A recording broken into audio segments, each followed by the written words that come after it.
नमस्कार मेरे शिक्षक साथियों, आप सभी का मेरे YouTube चैनल पर स्वागत है। मैं हूं द्रकपाल और आप मेरे साथ सीख रहे हैं प्रेजेंट इंडेफिनिट टेंस को बच्चों को कैसे पढ़ाएं। प्रेजेंट इंडेफिनिट टेंस अंग्रेज़ी ग्रामर में पहला टेंस होता है और इस टेंस को पढ़ाते समय अध्यापक अध्यापिकाओं को बहुत सारी कठिनाइयाँ आती हैं। छोटे छोटे बच्चों को टेंस पढ़ाते समय हम उन्हें परिभाषा के अनुसार परिभाषित नहीं कर पाते जैसा कि हमें करना चाहिए। तो आइए मैं कुछ ऐसे ट्रिक्स और कुछ ऐसी विधियां बता रहा जो उपयोग कर आप बिल्कुल सरल तरीके से बच्चों को टेंस सिखा सकते हैं। प्रेजेंट इंडेफिनिट टेंस में नेगेटिव किस प्रकार से बनाते हैं और बनाया जाता है और बच्चों को कैसे हम सिखा सकते हैं, इसी पर बात करते हैं।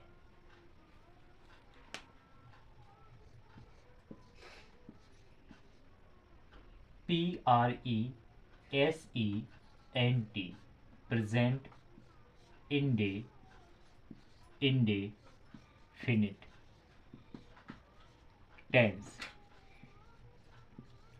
कभी कभी क्या हो जाता है कि हम जब प्रेजेंट इंडेफिनिट टेंस को लिखते हैं तो इसकी स्पेलिंग्स में मिस्टेक्स हो जाती है।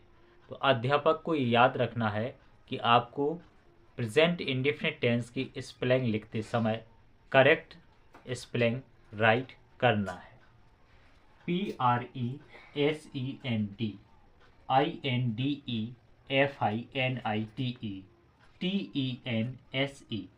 Present indefinite tense. क्लियर। हम चर्चा कर रहे हैं नेगेटिव सेंटेंस पर। नेगेटिव सेंटेंस नकारात्मक वाक्य। क्लियर। सबसे पहले आपको बच्चों को बताना है सब्जेक्ट। सबसे पहले हम बात करेंगे सिंगुलर सब्जेक्ट की। बच्चों को ये समझाइए कि सिंगुलर सब्जेक्ट क्या होता है। क्लियर। सबसे पहले तो सिंगुलर सब्जेक्ट को पता होना चाहिए, जैसे ही, सी, इट या किसी का नेम। ये सभी सब्जेक्ट सिंगुलर सब्जेक्ट होते हैं और इन सभी सिंगुलर सब्जेक्ट के साथ याद रखिएगा हम डज नॉट का यूज करते हैं। क्लियर। सिंगुलर सब्जेक्ट कौन कौन से होते हैं? तो ही, सी, इट या किसी का नेम, और इसके साथ डज प्लस नॉट का यूज करते हैं।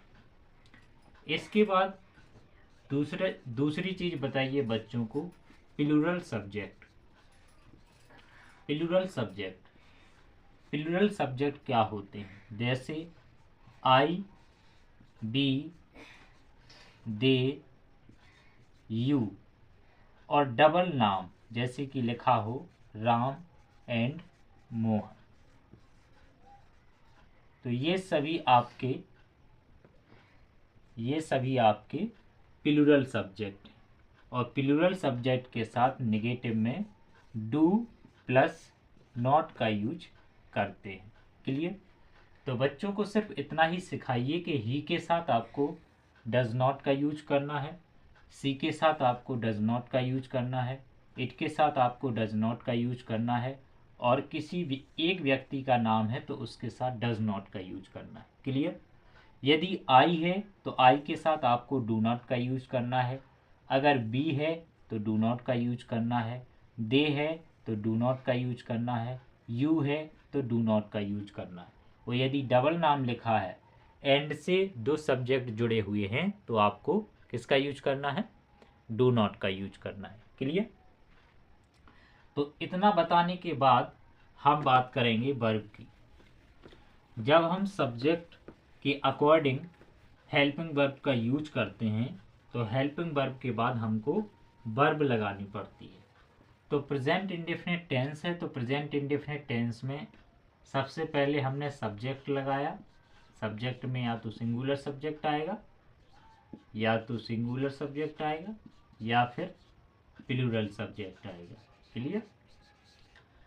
इसके बाद हमें हेल्पिंग वर्ब लगानी है। हेल्पिंग वर्ब में मैंने आपको बताया कि या सब्जेक्ट के अकॉर्डिंग हमको डज नॉट और डू नॉट का यूज करना है। क्लियर। इसके बाद बच्चों को बताइए कि वर्ब की फर्स्ट फॉर्म का यूज करते हैं। वर्ब की फर्स्ट फॉर्म का यूज करते हैं और वर्ब की फर्स्ट फॉर्म के बाद ईटीसी लगाते हैं। क्लियर। जब नेगेटिव सेंटेंस बनाते हैं प्रेजेंट इंडेफिनिट टेंस में तो याद रखिएगा कि आपको वर्ब के साथ, वर्ब की फर्स्ट फॉर्म के साथ एस या ईएस नहीं लगाना है। क्या नहीं करना है? नहीं लगाना है। क्लियर। वर्ब की फर्स्ट फॉर्म के साथ एस या ईएस आपको नहीं लगाना है, ना ही बच्चों को बताना है। सिर्फ आपको इतना बताना है कि सबसे पहले बेटा आपको सब्जेक्ट लगाना है। सब्जेक्ट में आपको ये याद रखना है कि सिंगुलर सब्जेक्ट है कि प्लूरल सब्जेक्ट है। सिंगुलर सब्जेक्ट के साथ डज नॉट का यूज करेंगे और प्लूरल सब्जेक्ट के साथ डू नॉट का यूज करेंगे। वर्ब की फर्स्ट फॉर्म लगाएंगे और इसके बाद ईटीसी लिख देंगे। क्लियर। अब कुछ एग्जाम्पल्स लेते हैं। एग्जाम्पल जो लें वो सरल लें ताकि बच्चों को स्पष्ट रूप से समझ में आए। ज़्यादा कठिन और ज़्यादा लंबे सेंटेंस का यूज ना करें।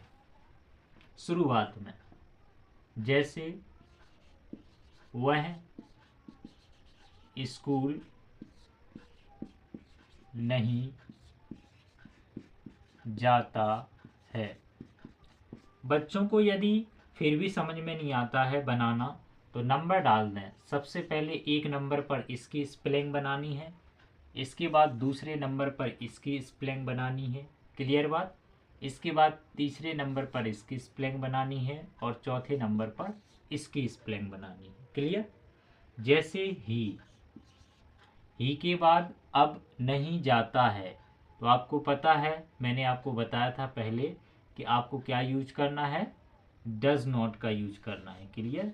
ही does not, okay, he does not go to school. यहाँ पर ये याद रखिएगा, जैसे अभी मैंने बताया कि वह स्कूल नहीं जाता है, इसमें पहले नंबर पर वह की स्पेलिंग बनानी है, इसके बाद दूसरे नंबर पर जाता की स्पेलिंग बनानी है, जाता है। क्लियर। लेकिन नेगेटिव जब पॉइंट दिया गया हो, यहाँ पर नेगेटिव पॉइंट दिया गया है तो सबसे पहले हमें नेगेटिव पॉइंट की बनाना पड़ती है। अगर यहाँ पर मान लीजिए वह स्कूल जाता है, अगर ऐसा होता वह स्कूल जाता है तो पहले नंबर पे ये बनाते, दूसरे पे ये बनाते और तीसरे पर ये बनाते। क्लियर। बन जाता ही, देखिएगा थोड़ा सा समझ लीजिएगा, ही गोes टू मार्केट। क्लियर। ये दूसरे नंबर पे आ गया। लेकिन यदि इसमें नहीं आ गया, नहीं, तो नहीं में ये जो पूरा पार्ट है, ये पूरा पार्ट ही दूसरे नंबर पे आएगा। जैसे he does not go to school. Clear. He does not go to school. मैं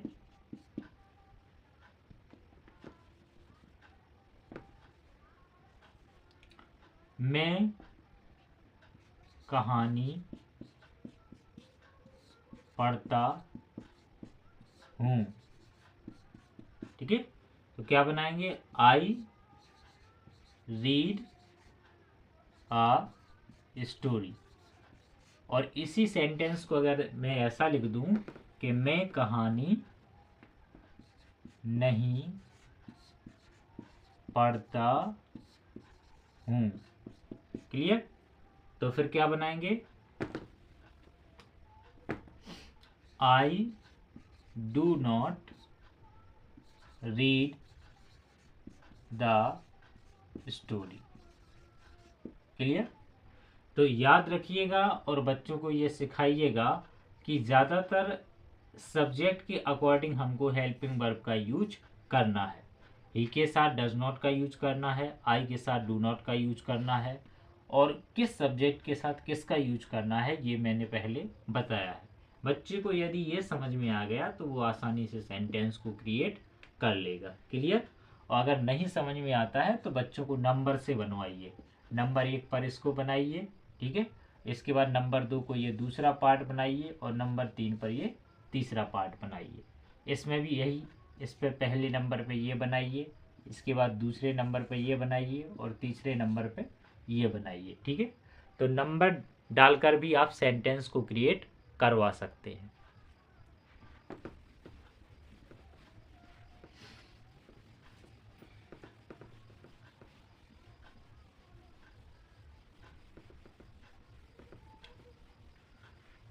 और सिंपल वे में बताने के लिए आप नेगेटिव के रूप में ही के साथ डज नॉट लिख दीजिए, सी के साथ डज नॉट लिख दीजिए, इट के साथ डज नॉट लिख दीजिए, और यदि किसी का नेम है तो इसके साथ भी डज नॉट लिख दीजिए। और सबके बाद वर्ब की फर्स्ट फॉर्म का यूज करना है। क्लियर? ये सिंगुलर सब्जेक्ट का चार्ट है। और इसके बाद हम प्लूरल सब्जेक्ट का भी बच्चों को नोट करवा देंगे। आई, बी, दे, यू।